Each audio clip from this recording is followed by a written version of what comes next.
What's going on, everybody? My name is Bendy, and this is Doomlings. So today, I kind of wanted to start a new series here in the Doomlings video thing that we got going on here. I'm going to start explaining some of the cards that I think are kind of confusing here in Doomlings. Just kind of explain how they work and hopefully clear up any confusion that you might have. I kind of went through the whole deck here and kind of compiled a little list of cards that I've either seen on social medias quite a bit, just asked about how they work, or just generally I think they're a little bit confusing in the wording. A lot of these, it's kind of just like one little aspect that's kind of confusing, or like one little play that could make things confusing. But for the most part, they're fine and easily explained just by a simple little thing that I'm going to do right here that's like going to be less than a minute. So let's get right on into it. So I'm going to start today with just some dominants that I think are kind of confusing, and we'll move through each of the categories as we go through. But today I wanted to start with some dominants. I wanted to start with a card that I don't really think is all that confusing. However, there is a cool aspect of it that you might not have known, and it's the fact that it is actually the only card that you can play as a third dominant in Doomlings. And that card is Heroic. Just based on the wording of Heroic, that gives you 7 points, so it's a pretty good card. And to play it, you have to have 3 or more green traits in your trait pile. So on the surface, nothing all that special. However, if Birth of a Hero, the age, pops up, this age says that if you hold Heroic, you can play it now without restriction. And that includes the dominant restriction. So if you have 2 dominants on the field already, you can still play Heroic under this age, and you don't have to have 3 green traits in your trait pile or anything. So it's basically, if you happen to have Heroic on your field when Birth of a Hero gets flipped over, you just get a free 7 points. Then you can't even get rid of it or anything, since obviously dominants can't leave your field once they're on the field. So it's just a free 7 points if you have Birth of a Hero that pops up while you have Heroic. So I thought that was kind of interesting. The next one here, I already talked about it a little bit in the last video where I went over each of the expansions, but I figured I would put it here as well because I think it's kind of a confusing card. And that card is Ruggedized. Ruggedized here is the dominant that you get in the Techling expansion, and it gets attached to a trait, and the host trait cannot be removed from your trait pile. You can move this to any trait at the end of each of your turns. So let's say I have Kidney and Adorable on my field here, and I want to attach Ruggedized to Adorable. If I want to protect Adorable for at least 1 turn, I can do that, and then at the end of each of my turns after I stabilize, I can move Ruggedized over to Kidney if I'm worried about one of my buddies on the other side of the table stealing him because Kidney is getting very valuable due to a number of kidneys being on the field. Then Ruggedized can also be used to protect Kidney instead of Adorable. But the one unclear thing that I kind of wanted to clear up is that it moves after your turn where you stabilize, because the wording might make it seem like you can do it for each opponent. So if you like individually want to, I think that's kind of ridiculous though.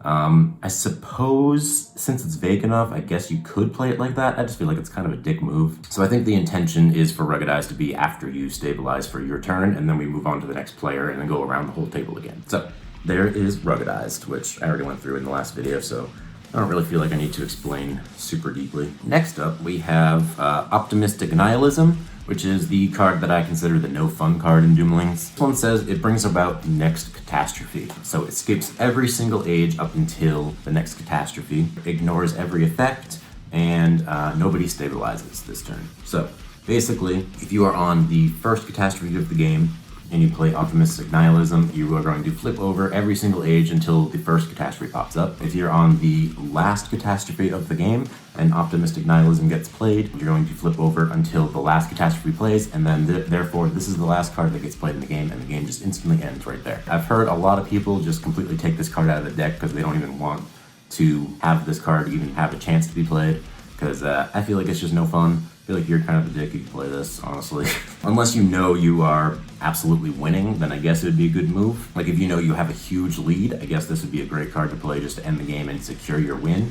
But still, it's kind of a dick move and a no fun card in this game. So if there's 3 ages until the next catastrophe, all those ages get skipped, nothing happens, we just go straight to the catastrophe. And if it's the end of the game, it's the end of the game with this card. Next, we have Immunity. Immunity gives you +2 for each trait with a negative face value in your trait pile. This one is pretty simple. The only reason I wanted to explain it is because of negative face value. What that means is any card that is -1, there's tons of cards in the game that say something like -1, but give +1 for any color or something like that you have in your trait pile. So any of them like egg clusters, it's going to give you +2 on this immunity card for every one of those cards. So if you have a bunch of cards like egg clusters on your field, immunity would be a really, really good dominant for you to play and give you tons of points at the end of the game. In case it wasn't clear at all, that doesn't include something like Kidney where it has the compass card. That's probably pretty obvious, but just figured I'd clear that up just in case. Next up, we have another card that I just explained on my last video on the expansions, which I'm still not 100% sure if Motley-Wild is a part of the expansion. Basically, Motley and Wild is every color simultaneously. In the case of cards where it says every set of colors that you have on your field, Motley and Wild count as one of those for that calculation single-handedly. On the surface, Motley and Wild might not seem like a super great card because they're basically just an effectless card that only gives you 4 points. But if you have a lot of cards that give you either +1 for having a certain color, or pairs of colors, or sets of colors, Motley is always going to count as one of those no matter what.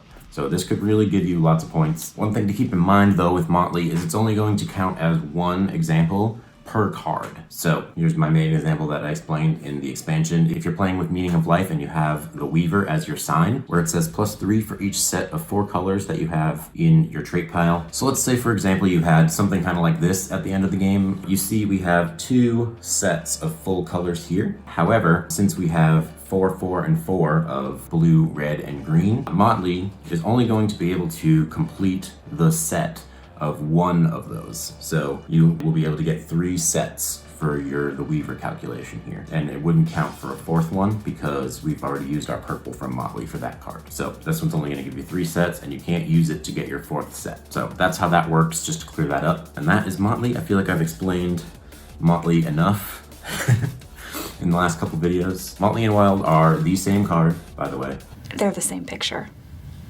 They have the exact same effect, or lack thereof. They just changed Motley into Wild in the newer versions of the game in order to avoid confusion, although I kind of think Wild is almost confusing in a way too, because it doesn't say anything. It is all 4 colors, but I think the idea of changing it to being multicolor was the fact that I think people thought that Motley was a colorless card because it's black, and it's the only black card in the game, so maybe that's what they were thinking with that. But anyways, we're gonna move on to the next card here, and that is gonna be Camouflage.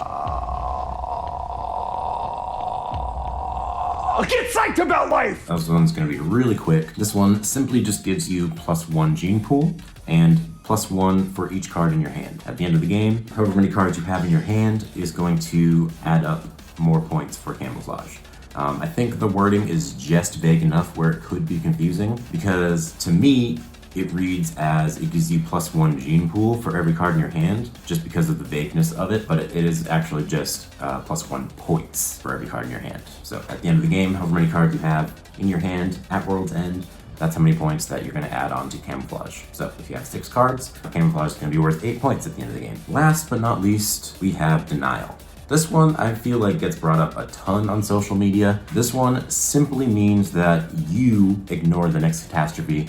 It happens still to everybody else. I think a lot of people think that everybody ignores the catastrophe, but it's only you that this applies to. So if Glacial Meltdown pops up as the next catastrophe, you completely ignore it. You don't get -1 gene pool, you don't play the effect, and if it's World End, you don't do the World's End effect either. So you just completely, as if nothing happened, that's what Denial does. Everybody else gets Glacial Meltdown. Just be careful with Denial though, because you can't ignore the 4 Horsemen. I know it says it there, so it's pretty obvious. I don't really know why they picked the 4 Horsemen as the one to ignore, but either way, you can't ignore the 4 Horsemen. So if you play Denial and the 4 Horsemen comes into play, that can kind of screw you over and your plans to ignore the next catastrophe and not have to deal with the consequences. But that's really the only restriction in Denial at all. But the main thing I wanted to point out is Denial only applies to you, and you ignore the catastrophe, everybody else still plays it out. So that is going to be it for this video. I know this was probably kind of a short one, but I wanted to quickly go through some of the dominants that I find a little bit confusing in their wording and kind of just explain how they work in case you were confused yourself. Hope you enjoyed this video. I'm going to be bringing some more of these in this little series that I'm going to be starting. And I think the next one I'm going to do is just going to be regular traits that I find confusing. So if you have some regular traits that you need explained, let me know down in the comments below. And I might include it in the first video or some of the videos. I'm sure I'm going to have multiple trait videos. I'm probably going to do like 5 to 10 of these at a time, just to kind of mix it up and make the video a little bit more accessible for people out there. But anyways, I'm going to get out of here. Thank you for watching, and peace.